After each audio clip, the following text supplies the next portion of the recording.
안녕하세요. 오늘 저희 손에 들린 이 자료, 이게 한화생명의 6월 상품 판매 방향에 대한 내부 문서인데요.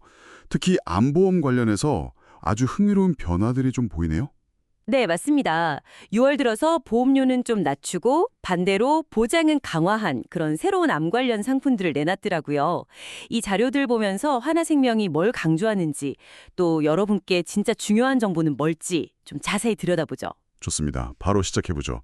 우선 가장 눈에 띄는 건 6월에 새로 나왔다는 비급여 암 치료비 관련 플랜 3가지. 이게 기존 상품보다 보험료가 최대 83%나 저렴해졌다고 하던데 상당히 파격적인데요. 이게 어떤 배경이 좀 있나요? 네, 그렇죠. 이게 핵심이 H클래스 플랜인데요. 자료를 보면요. 암 환자분들 10분 중에 8분 이상이, 그러니까 56.4%는 매우 부담, 30.1%는 부담. 이렇게 건강보험 적용 안 되는 그 비급여 항암치료병 있잖아요. 네네. 그것 때문에 치료를 망설이거나 아예 중단하는 그런 현실. 그리고 또 하나는 해외랑 비교해서 예를 들어 독일은 한 11개만 걸리는데 우리는 46개월이나 걸리는 국내 신약 허가 기간 문제. 와, 46개월이요? 거의 4배네요. 네, 바로 이런 어떤 아픈 점을 H클래스가 직접적으로 좀 공략하려는 그런 전략적 상품으로 보입니다. 아, 그렇군요. 그러니까 건강보험 처리가 안 돼서 환자가 다 내야 하는 그런 비싼 치료, 뭐 키트루다 같은 면역항암제나 다빈치 로봇 수술 같은 거요. 그런 거에 대한 대비책이다, 이런 말씀이시군요. 구체적인 보장 내용은 그럼 어떻게 되나요? 네, H클래스는 일종의 특약 플랜이에요. 추가 보장인 거죠. 특약. 네, 비급여 암 주요 치료, 그러니까 뭐 표적항암약, 면역항암제 이런 거 포함해서요.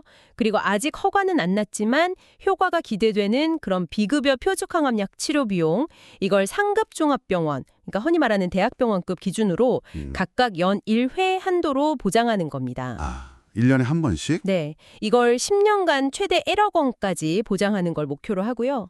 로봇 수술, 다빈치 포함해서요. 이것도 특약으로 연 1회 최대 10년간 400만 원 한도로 보장하고요. 네네.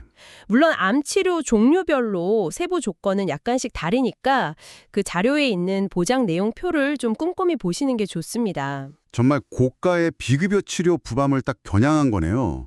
그럼 암치료 말고 다른 건강보험 상품들은 좀 어떤 거요? H건강보험, H건강보험 이런 이름들이 보이는데요. H건강보험 같은 경우는요. 그 포항에 2차 병원 지원 계획이 있나 봐요. 2025년 7월에 본격 개시 예정이라는데 그거랑 좀 연계해서요. 지역 거점 병원을 이용할 때 입원비나 통원비, 수술비 같은 보장을 좀 더 강화한 점이 특징입니다. 아, 지역병원 이용 활성화 뭐 그런 건가요? 네, 그쵸. 아무래도 다들 큰 병원, 상급종합병원으로만 가려고 하니까 그런 현상을 좀 완화하고 지역 의료를 살리려는 전략의 하나로 그쪽 병원 이용 시 혜택을 늘린 거죠. 그렇군요. 그럼 종신보험 쪽은 어떤가요?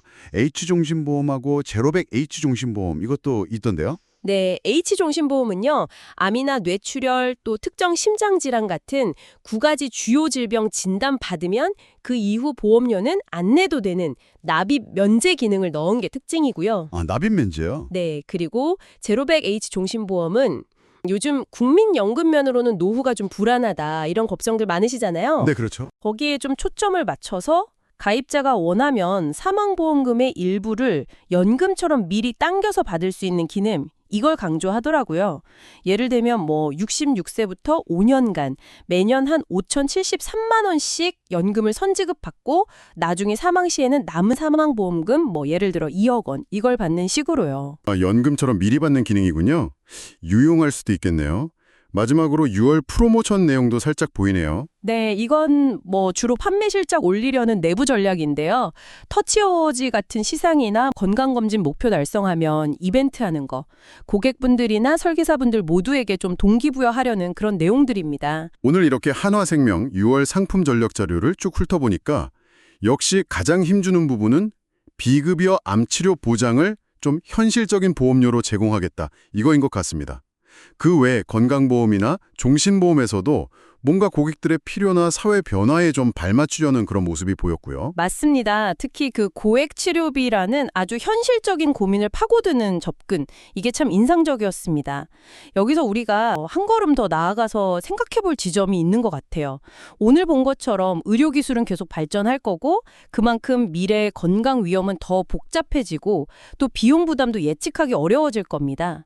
단순히 뭐 어떤 보험 상품 하나에 가입하는 걸 넘어서요. 이런 변화 속에서 여러분 각자의 장기적인 건강관리와 또 재정 계획을 어떻게 더 현명하게 설계하고 조율해 나갈 것인가. 이 질문을 한번 스스로에게 던져보시는 것이 어떨까. 네, 그게 중요할 것 같습니다.